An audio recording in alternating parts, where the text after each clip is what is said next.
బండి వ్యాఖ్యల వెనుక మర్మమేంటి? హరీష్ రావుపై ప్రశంసల ఉద్దేశం ఏంటి?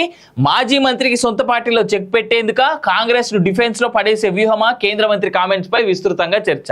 చూడు, నేను నిన్ననే ఇందాకనే చెప్పింది బీఆర్ఎస్ ఇలా పోయి కలుస్తున్నారని. హరీష్ రావును మెచ్చుకున్నటువంటి బండి సంజయ్.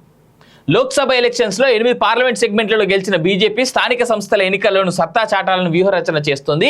లోకల్ బాడీ ఎన్నికల్లో విజయ దుందుభి మోగించాలని ఒకవైపు బీజేపీ, మరోవైపు కాంగ్రెస్ డి అంటున్నాయి. ఈ నేపథ్యంలో ఇప్పటికే జాయినింగ్స్ పై ఫోకస్ పెట్టిన హస్తం పార్టీ బీఆర్ఎస్ ఎమ్మెల్యేల చేరికలను కొనసాగిస్తూనే ఉంది. ఈ తరుణంలో కేంద్ర హోంశాఖ సహాయ మంత్రి బండి సంజయ్ కుమార్ చేసిన వ్యాఖ్యల చర్చనీయాంశంగా మారాయి. ఈ వ్యాఖ్యలు చేయడం వెనుక ఉద్దేశం ఏంటని కమల్నాథులు చెవులు కొరుకుంటున్నారు. తెలంగాణలో పార్టీని విస్తరించి మరింత బలపడాలని కాషాయ పార్టీ భావిస్తోంది. రాష్ట్రంలో మారిన రాజకీయ పరిణామాల నేపథ్యంలో సంజయ్ వ్యాఖ్యలు టాక్ ఆఫ్ ది స్టేట్ గా మారాయి. కొద్ది రోజులుగా బీజేపీలో బీఆర్ఎస్ పార్టీ విలీనమని జోరుగా ప్రచారం కొనసాగుతోంది. అదే నిజమైతే అందులో భాగంగానే బండి ఈ వ్యాఖ్యలు చేసి ఉంటారని పొలిటికల్ సర్కిల్స్ లో టాక్. కేంద్ర మంత్రి వ్యాఖ్యలపై కాంగ్రెస్ కూడా ఘాటుగానే స్పందించింది. తెలంగాణలోనూ ఏక్నాథ్ షిండే ప్రయోగం చేస్తుందంటూ విమర్శలు గుప్పిస్తోంది. బీజేపీలోను బండి వ్యాఖ్యలపై ఒక్కొక్కరు ఒక్కో రకంగా చర్చించుకుంటున్నారు.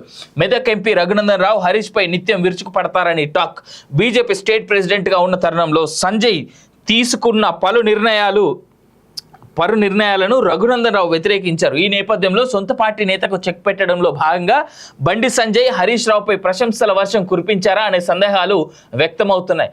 శత్రువుకి శత్రువు మిత్రుడు అనే నానుడి నిజం చేయబోతున్నారా, లేక హరీష్ లాంటి ప్రజాబలం ఉన్న లీడర్ను పొగిడి కాంగ్రెస్ ను డిఫెన్స్ లో పడేలా చేయడంలో భాగంగా పన్నిన వ్యూహమా అనేది సస్పెన్స్ గా మారింది. గులాబీ పార్టీలోనూ ఈ అంశంపై పలు రకాలుగా చర్చించుకుంటున్నారు.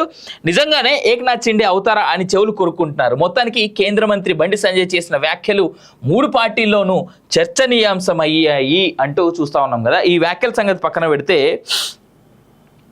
శత్రువు మనకి మిత్రువే అనేటువంటి మాటని బండి సంజయ్ వాస్తవం చేస్తూ ఉన్నాడు. అయితే గత కొన్ని రోజులుగా మేము ఒక మాట చెప్తా ఉన్నాం. కాలేజ్ టీవీ వేదికగా, నాకు తెలిసి బయట ఇంక ఏ ఛానల్లో ఎవరు చెప్పిరో లేదో నాకు తెలియదు, మీరు విన్నరో లేదో నాకు తెలియదు, అసలు మీకు తెలుసో లేదో కూడా తెలియదు. కానీ కాలేజీ టీవీ వేదికగా సీనన్న కానీ నేను కానీ చాలా సందర్భాల్లో చెప్పినటువంటి మాట, బీజేపీలో గ్రూప్ రాజకీయాలు నడుస్తున్నాయి, గ్రూపులు ఉన్నాయని.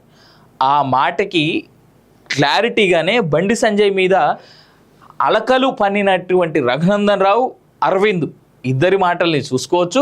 ఇవాళ రఘునందన్ రావు చేసినటువంటి స్టేట్మెంట్స్ ఒకవేళ హరీష్ రావుకి పాజిటివ్గా చేసినటువంటి స్టేట్మెంట్స్ రఘునందన్ రావుకి చెక్ పెట్టేటువంటి విధంగా గనక ఉంటే, దాని వెనకాల కారణం ఒకవేళ అదే గనక అయితే గ్రూపు రాజకీయాలు ఉన్నాయి అనేటువంటి మాట వాస్తవమే అని ఈ ఆర్టికల్ ద్వారా తెలుసుకోవచ్చు.